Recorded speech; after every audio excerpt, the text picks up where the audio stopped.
विनायकाष्टकम् एकदन्तमीशपुत्रमाकुवाहमीश्वरं विघ्नसङ्गध्वान्तसूर्यमन्तरायनायकम् अच्युताद्यशेषदेवपूजिताङ्घ्रिपङ्कजं विघ्नशैलव्रजिनं विनायकं नमाम्यहं कामरूपधारिणं नागयज्ञसूत्रिणं कुङ्कुमोत्तकाय कान्तिशोभितं वराननं काञ्चनाभिभास्वरं च वासवादिवन्दितं विघ्नशैलवज्रिनं विनायकं नमाम्यहं नन्दिवाहनन्दने सुरेन्द्रनाथवन्दितं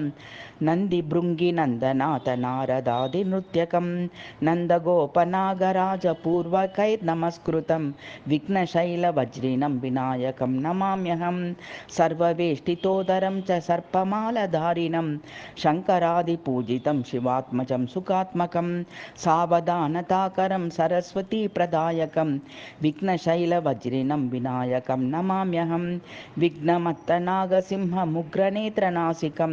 विघ्नमेघजालनाशकारि चण्डमारुतं विघ्नदाववह्निवारिवारिवारिवाहकं विघ्नशैलवज्रिनं विनायकं नमाम्यहं विघ्नसिन्धुवाडवाग्रिमिन्दुखण्डमण्डितं विघ्नगोपमष्टसिद्धियुक्तभक्तसेवितं शूर्पकर्णवक्रतुण्डकुम्भगण्डशोभितं विघ्नशैलवज्रिनं विनायकं नमाम्यहं दक्षयक्षपक्षिमुख्यरक्षिताङ्घ्रियुग्मकं भुक्तिमुक्तियुक्तिशान्तियुक्तपूजितं विभुं देवदेववंशवृद्धिसिद्धिसाधकं मुदा विघ्नशैलवज्रिनं विनायकं नमाम्यहं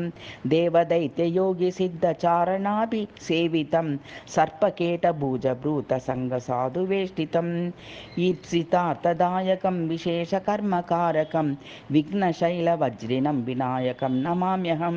श्रीविनायकाष्टकं हि शङ्करेण निर्मितं शङ्करस्य सौख्यदं भक्तविघ्ननाशकं ये पठन्ति सादरं समस्तसिद्धिदं स्तवं